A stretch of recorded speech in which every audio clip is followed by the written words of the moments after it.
Why does Kerala seem to flood every few years? It's recurring floods and it's recurring landslides. It seems to be a cycle that's coming in now and again. Once again, torrential rain has left a trail of destruction, and this is in different parts of Kerala. This is floods as well as landslides. It's geography, it's climate change, it's the way the state is being handled.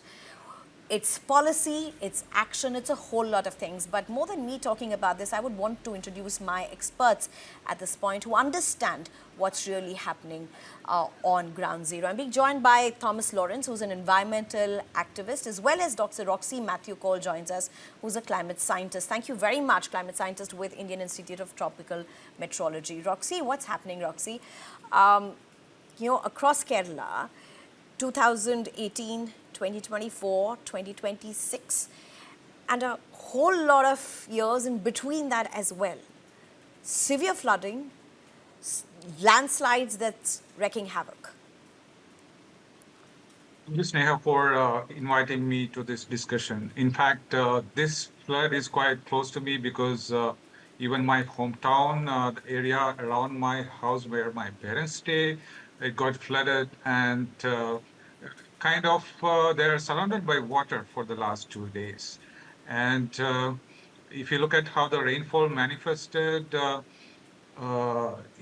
it's quite different from the 2018 conditions. 2018 was like widespread flood across Kerala. This time, and at that time, the reservoir levels were around 90% or more. The season was running on a, above normal rainfall. And this time it's a monsoon of contrast that we have had so far. And we were looking at a long-term deficit. Kerala was about around 35%, more than 30% deficit. And all of a sudden, we got these extremes at different catchment areas. For example, places like Idukki, Wayanad, and parts of Kannur, Kasaragod, and all. We received extremely heavy rainfall about 150, some places close to 300 millimeter of rain. And this resulted in huge, landslides in some of these areas. And all that water which the hills have soaked in came down, downstream, and it has been, and the flood level is not going down. That's the quite interesting part, because the construction and the infrastructure that we have made is stopping the flood from going down to downstream and to the seas. So we see a combination of extreme rain due to climate change, because whenever the monsoon is strong, it's carrying all that moisture and dumping that moisture in a short time.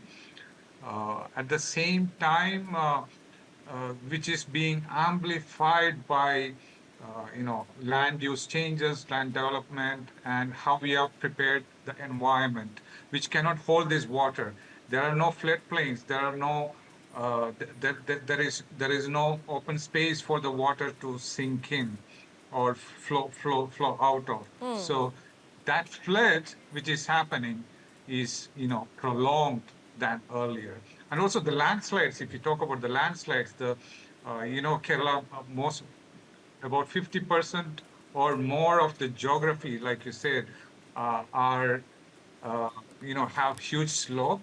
So if you have extreme rains over there, and if these slopes, some of these regions could be vulnerable because there has been deforestation going on for long time, land use changes as well. So a combination of this can, make this slopes and hills much more vulnerable. So when heavy rains come, these slopes or the hills cannot hold on anymore. So the rocks and the water, everything comes down as landslides.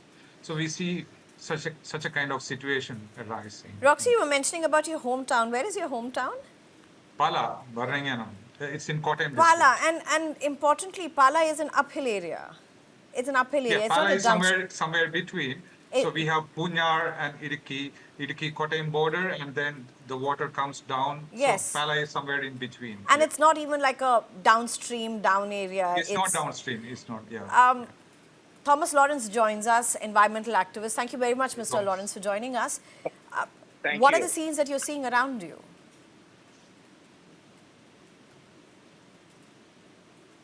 Mr. Lawrence, what are the scenes that Yeah. you're seeing around you?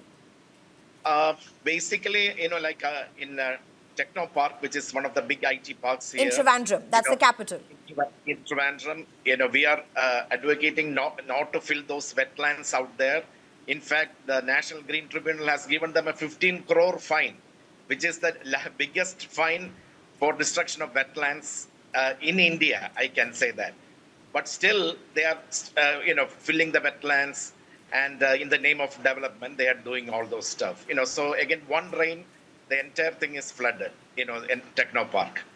So in fact, they have filled a 10-acre pond and its wetlands. That is how we went.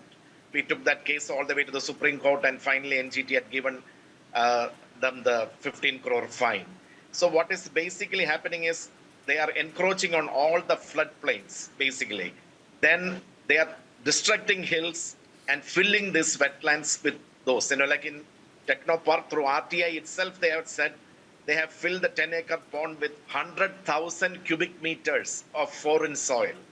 So even yesterday also we have written, again to the Technopark authorities, to the CEO, not to destruct, again this wetlands. Then we will have to go back to the court again. Both of you are from Kerala. Both of you have your own expertise. I want to ask both of you one question. There's optics, there's policy, and there's all sort of things. But then there is hard action, and there's policy that's intended to be turned into action. I want to ask you a very simple, straight question. You have a chief minister now in Kerala who once was part of the Green Brigade, Green Warriors for whatever. Yes. If you are supposed to tell him, if you are supposed to give him a suggestion, and we hope to send it across to them, what would be those 3 things that you would tell Chief Minister who's taken over the reins of Kerala? There was a whole lot of people who rallied around him, irrespective of the party affiliations. There were a whole lot of people from Keralam who really rallied around him to become the Chief Minister. What would you as experts tell the Chief Minister? What must he do? Let's start with you, Mr. Roxy. Yeah, so even recently there was discussion with E. Sridharan and all in terms of coastal expressways, metros and all, and there was a discussion that you don't need any environmental approvals anymore for this kind of high profile work. But if you see what is unfolding in front of us during the last few days, we are again and again reminded that any kind of infrastructure development, whether it's coastal expressway, a metro, or even your house, or Nima Sabha building, whatever is going to happen in Kerala, any infrastructure development should be based on or after a thorough climate and environment assessment, without which we cannot move forward. Because Kerala is in, we see extremes after extremes happening, whether it's extreme rains, heat waves, humid heat waves, cyclones, all these impacts are happening back to back in Kerala. And this is going to intensify further into the future. So if you are building any infrastructure, it should be after a climate assessment, after an environmental assessment. So that is the single but most important message that I want to give to the Chief Minister of Kerala. Thomas Lawrence. Okay.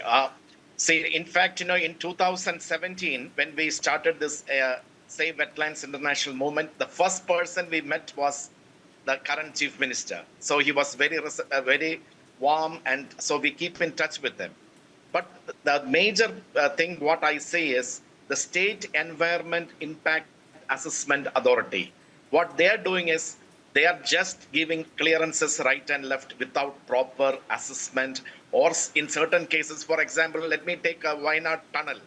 The subcommittee, the chairman of the subcommittee is a friend of mine. I cannot say his name, but I'm telling you, he is only an aquatic biologist. He is the one who has recommended for the Wayanad tunnel. And also the project proponent is an executive engineer, V.K. Hashim from PWD. He has, Form 1, he has said everything, no, no, no. That is how he is getting the forest, stage 1 forest clearance. With that stage forest clearance, he is coming back to the SCIA and asking for a terms of reference. Then based on that, the very last day, State Environment Impact Assessment Authority's term is over. that day early, like around 10 o'clock, they have a video conference and recommending this EC. And then, of course, they are saying the EC was given by the expert appraisal committee from the central government. Right. But based on this recommendation, only this has happened. And the EAC members has never seen the place.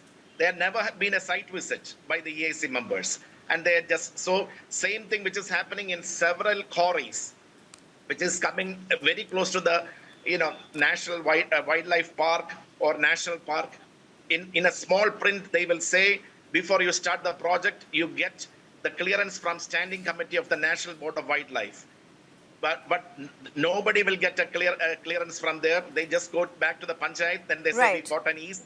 Based on that EC, they are given their activities get started. So Right. and there is no recourse. Right. I think Gujarat to Assam to Keralam, we're seeing, I can't call it unprecedented scenes of devastation. There has been devastation in the past as well. There's been flooding and landslides. But I think it's a recurring cycle. And Gujarat is, in a way, seeing something after a very, very long time, the way it's unfolding in parts of Gujarat. Heart goes out for what's happening in these places. Prayers to the people who are there. And I just hope science and policy and leaders, they really meet up, work this out. This is workable, needs to work if we really have to preserve our state and our country's future. Thank you very much, Thomas Lawrence. Thank you very much, Dr. Roxy Matthew. Thank you so much. Thank you.